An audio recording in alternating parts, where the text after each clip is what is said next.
பிசா ஜிகிர்தண்டா படத்தினுடைய இயக்கர் கார்த்திக் சுப்புராஜின் 3வது படம் இறைவி. கார்த்திக் சுப்புராஜினுடைய 3 படங்களில் இந்த படம் எனக்கு ரொம்ப பிடிச்ச படம், அவருடைய சிறந்த படம் அப்படின்னு நான் நினைக்கிறேன். இறைவி இந்த படத்தில் வரக்கூடிய ஆண்கள் ஒரு சராசரி ஆண்கள், பெண்களுக்கு விளையக்கூடிய எந்த தீங்களையும் விளைவிக்காத ஆண்கள்.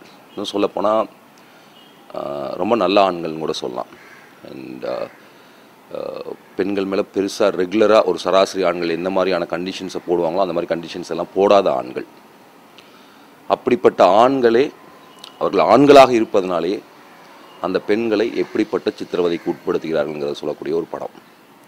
அதுவும் ஆணுடைய இயல்பான குணங்கள், பொறாமை, இச்சை, அடுத்தவருடைய பொருள்களை கவரக்கூடிய ஆசை, புகழுக்கும் வெற்றிக்குமான என்ன சொல்கிறது பேராசை, பொறுமையின்மை, முன்கோபம், பொறுப்பற்ற உணர்ச்சி, சுயநலம், இதுதான் ஒரு ஆணுடைய குணநலன்களாக இந்த படம் வந்து சித்தரிக்குது. இந்த குணநலன்களே அவர்கள் ரொம்பவும் நேசிக்கக்கூடிய பெண்களை எப்படிப்பட்ட இடத்துக்கு தள்ளுதுன்னு சொல்லக்கூடிய ஒரு படம். இந்த தீசிஸில் தமிழில் வந்த முதல் படம் அப்படின்னு நான் நினைக்கிறேன். அண்ட் தீசிஸை நேரடியாக கதையில் சொல்லாமல் அதை கடைசி வரைக்கும் மறைச்சி கொண்டு போனது இந்த திரைக்கதையினுடைய சாமர்த்தியம் அப்படின்னு நான் நினைக்கிறேன். அண்ட் இதற்காகவும் இந்த படத்தில் அங்கங்கே தெரிவிக்கக்கூடிய வசனங்கள், கார்த்திக் சுப்புராஜினுடைய சில இடங்களில் இருக்கக்கூடிய ஃபிலிம் மேக்கிங், இதெல்லாம் இந்த படத்தை வந்து ஒரு நல்ல படம் அப்படின்னு சொல்ல வச்சுது அப்படின்னு சொல்லலாம். அப்புறம் அந்த படத்தினுடைய நடிப்பு, இயக்குனர் எஸ்.ஜே. சூர்யாவோட நடிப்பு வந்து பயங்கரமான என்ன சொல்கிறதுனா அதிர வைக்கக்கூடிய ஒரு நடிப்பு, படபடப்பான ஒரு நடிப்பு, பயங்கர எக்ஸ்ப்ரெசிவான ஒரு நடிப்பு. அதுக்கு அப்படியே நேர் எதிர்மாறாக விஜய் சேதுபதி நடிப்பு ரொம்ப தன்மையாக, நடித்தவங்கிறதே தெரியாத மாதிரியான ஒரு நடிப்பு. அண்ட் பாபி சிம்மா இந்த படத்தில் ஒரு முழுமையான நடிகராக மாறி இருக்காருன்னு நான் நினைக்கிறேன். இவங்களெல்லாம் தாண்டி ரொம்பவும் இருக்கக்கூடிய அஞ்சலி ரொம்ப கணக்கச்சிதமான, ரொம்ப கவித்துவமான ஒரு நடிப்பு.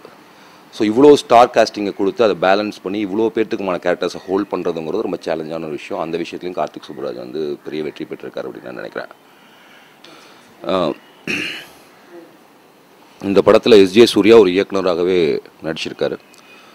அவர் எடுத்த படம், அந்த படத்துக்குள்ளே அவர் எடுத்த படத்தினுடைய பேர் வந்து மே 17.